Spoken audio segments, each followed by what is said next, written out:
What's going on, guys, and welcome to another Doctor Who Classic Review. Today I'm going to be reviewing the 4th Doctor Tom Baker story, The Invasion of Time. This is the final episode of Season 15, and it's also the final episode with Leela. Leela was one of the 4th Doctor's companions for almost 2 seasons, and yeah, she leaves in this story. She's actually one of the best companions from what I've seen so far. I haven't seen all of her episodes, but I've actually seen a lot more than I thought. So yeah, she's a really good companion. But yeah, this is her final story, so a big moment for her. It's also, of course, got the Sontarans in it, and also it is set on Gallifrey, which is pretty interesting and pretty unique for Doctor Who. We never get to go to Gallifrey. We don't get to go to Gallifrey very often, but this story is primarily set there, so that's really interesting. But anyway, let's have a look at the back of the DVD. This is The Invasion of Time by David Agnew.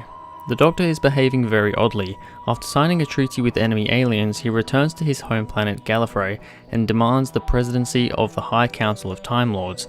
His first act of rule is to banish Leela to the wastelands on pain of death. His second is to sabotage the planet's defense barriers, enabling full-scale invasion.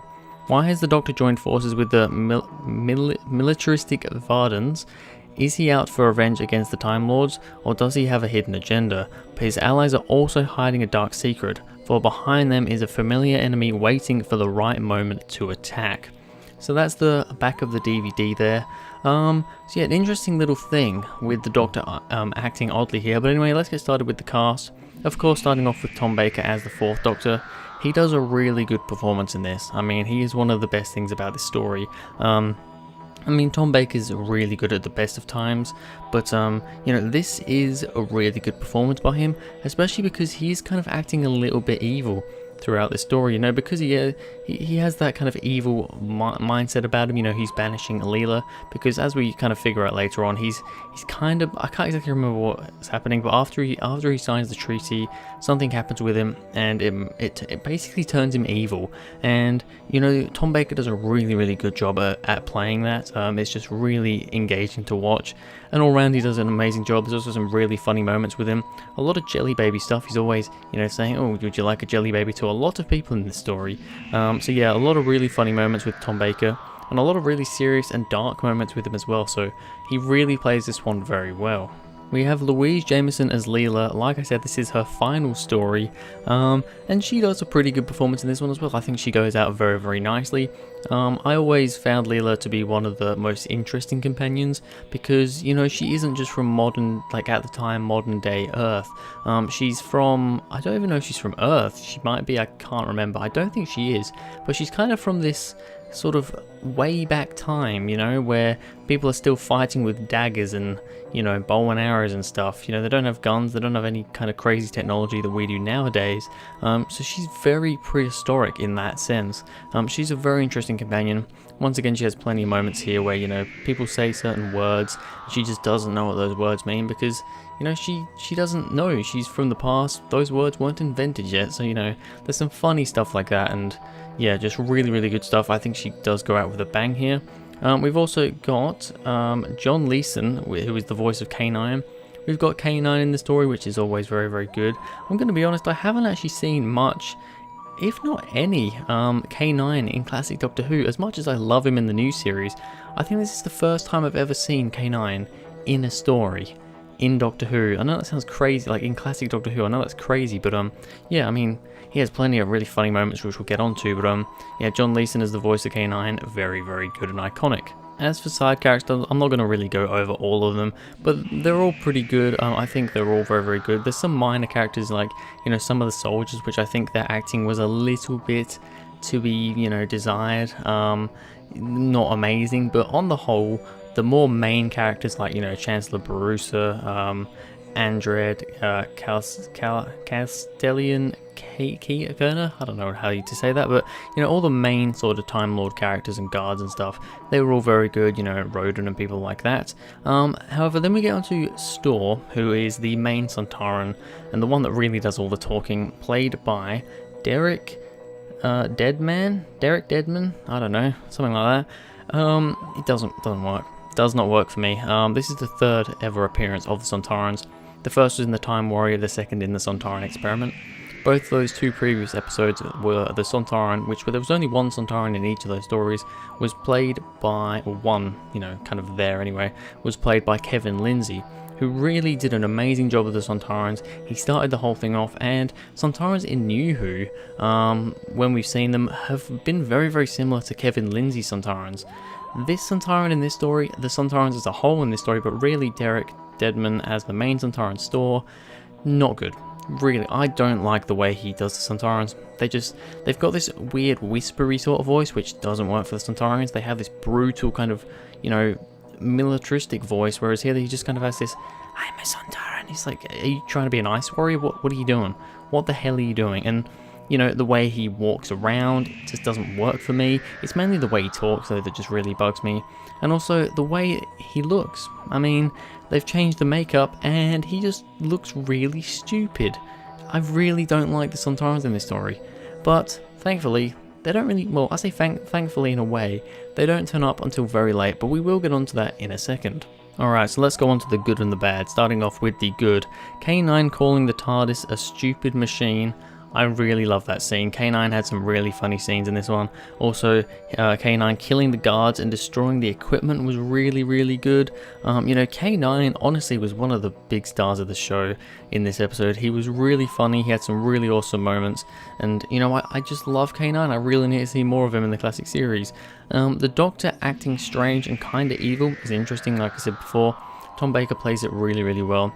And it's just interesting, it's always interesting to see the Doctor kind of a little bit evil, not quite himself, because he's always the good guy, he's a little bit funny and silly, whereas yes, he has those silly and funny moments in this one, but a lot of the time, when he starts like shouting at people, and he like starts shouting at Leela, he starts shouting at some of the Time Lords like Barusa and stuff, he just gets really brutal, and it's like, that's a different side of the Doctor, but it really works, and Tom Baker plays it perfectly.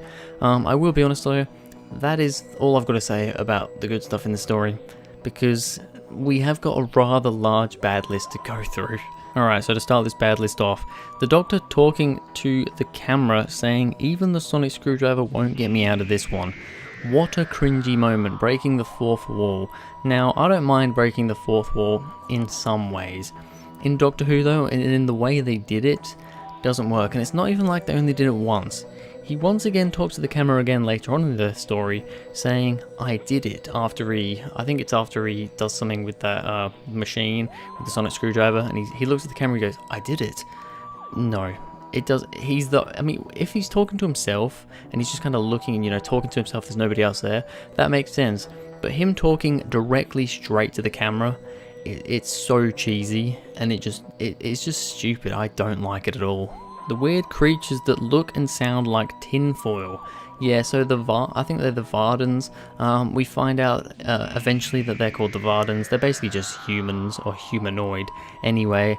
However, most of the time they're in this kind of disguise, which makes them look like floating sheets of tinfoil. And they also, even, they look like tinfoil, they even sound like tinfoil while they're sitting there. There's like this weird kind of staticky metal rustling, that's not a word, rustling sound. They just sound like tinfoil. That's literally the first thing. I saw them and I'm like, that kind of looks like tinfoil. Then I heard them and I'm like, that's clearly just a sheet of tinfoil. So yeah, they weren't threatening at all, and they were just a bit stupid. So on to the Sontarans. This is a 6-part story. The Sontarans don't appear until the end of part 4, so really we don't get started with Sontarans until part 5, in a part 6 story. Yes, the first 4 parts, it's all about these bloody tinfoil Bardens, and then we finally get to the Sontarans in part 5, but way too long. I was going into this, I haven't seen this episode before this point, by the way. This is my first ever viewing of the Invasion of Time. I was expecting, classic Doctor Who, a 6-part story. It usually takes them till kind of halfway through part 3 sometimes. If you're lucky, they'll do it in part 2, but kind of sometimes takes halfway through part 3 or at least to the end of part 3 to get the main villain. But no, this one was when part 4 was going along, I was like, have they put the wrong cover over my DVD, because this is not a Sontaran story? But then they do show up at the end of part 4. However, They're not amazing, which we'll talk about, but well, we'll talk about right now actually. The Sontarans sound less menacing and just not as good. Like I said before, Derek Deadman or whatever he's called, in my opinion, doesn't do a good job with the Sontarans at all. He's really not good at all. Kevin Lindsay was so much better. I'm not sure who plays the Sontaran in the Two Doctors, but we'll get to that when I review it, probably next review. But yeah, the Sontarans, they sound less menacing, and they just don't sound as good. They just sound a bit shit and boring and not brutal, and they just, I just don't like it at all. The Sontarans tripping over a chair, although yes, a funny moment, it is a little bit silly how he just kind of trips over a chair and then somebody throws a chair at him and he's kind of defeated by a chair. Great, that's amazing. And then the final thing is Leela and Andred's relationship comes out of absolutely nowhere. We have this quite a bit. I mean, the most notable kind of companion exit is probably from Joe Grant, where she marries, I can't remember what his name is, but whatever his name is, she marries him in the Green Death and she stays behind and doesn't travel with the Doctor anymore. That's, I think the marrying thing goes a bit far, but it's at least kind of believable. We get to know throughout the story that their relationship is blossoming. However, in this one, Leela and Andrew just all of a sudden, they're in a relationship and she's staying back on Gallifrey because, I don't know, she's all of a sudden got a relationship with this guy that they didn't really have that much screen time together. And it just came out of nowhere, in my opinion. I mean, we didn't even get any kind of thought about it at all. When it happened, I was like, oh, okay, because I was always interested how Leela exited the TARDIS. I knew she stayed behind on Gallifrey, but I was wondering why. And then when that happened, I was like, oh, we're doing this again, are we? But it didn't make anywhere near as much sense as Joe Grant's exit did. So, yeah, that was also a little bit silly. So that's that for the Invasion of Time. What did I think of it? Well, considering that my bad list is twice as big, if not more, than my good list, I didn't really like this story. It dragged way too much. Why this was a 6-parter blows my mind. This should have been a 4-parter, and the Sontarans should have come way before. This episode really did bore me quite a lot.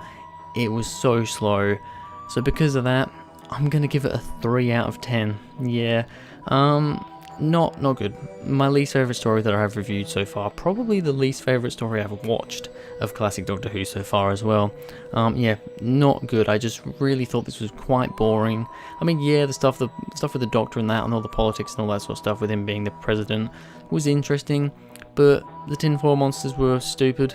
The Sontarans were shit when they finally arrived after so long, and all round there was just a lot of moments which I just didn't like. So yeah, a 3 out of 10.